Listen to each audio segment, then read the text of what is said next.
4.5 ఏళ్ల పాలనలో వెనుకబడిన వర్గాలకు చేసిన మేలును వివరిస్తూ వైఎస్ఆర్సీపీ చేపట్టిన సామాజిక సాధికార యాత్ర ప్రపంచనంలా సాగుతోంది.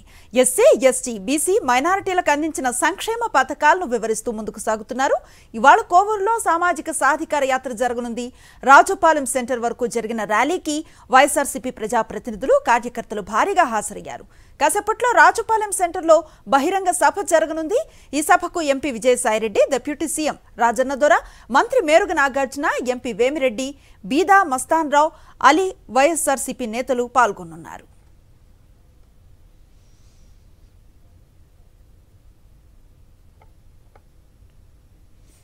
లక్ష 28,000కు పైగా బీసీ, ఎస్సీ, ఎస్టీ, మైనారిటీ కుటుంబాల అభివృద్ధికి మన ప్రభుత్వం, మన జగనన్న డైరెక్ట్గా విజయవాడ నుండి మీ అకౌంట్స్లో బటన్ నొక్కిన అమౌంట్ 981 కోట్లు. నాన్ డీబీటీ పథకాల ద్వారా 394 కోట్లు ఖర్చు చేయడం జరిగింది.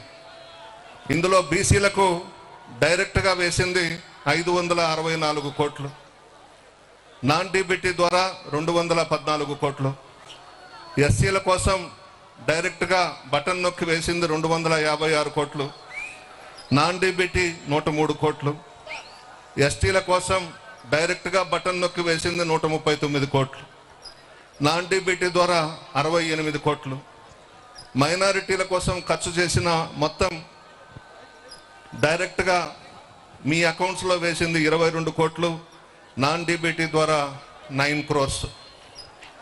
ఒక్కసారి ఆలోచించమంటున్నాను. ఇంచుమించు ఎలక్షన్స్ రాబోతున్నాయి.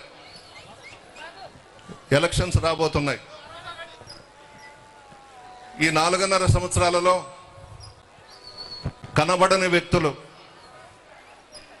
రకరకాల చొక్కాలు వేసుకుని ఎన్నికలు వస్తున్నాయి, మమ్మల్ని ఆశీర్వదించండి, మాకు ఓట్లు వేయండి అని పండగలలో దసరా వేషాలు వేసుకుని వచ్చే విధంగా వస్తున్నారు. మీ మనస్సాక్షికే వదిలేస్తున్నాను. ఒక్కసారి మీ కుటుంబ సభ్యులతో కూర్చొని గుండె మీద చెయ్యి వేసుకొని ఒక్కసారి ఆలోచించండి. మీరెవ్వరు కూడా అడక్కపోయినా మన ప్రభుత్వం అధికారంలోకి రాగానే జగన్మోహన్ రెడ్డి గారు దాదాపు 2,75,000 కోట్లు నేరుగా మీ అకౌంట్స్లో వేయడం జరిగింది. ఈరోజు వేషాలు వేసుకుని వస్తున్నారు ఉద్ధరిస్తామని. చంద్రబాబు, ఆయన దత్తపుత్రుడు పవన్ కళ్యాణ్.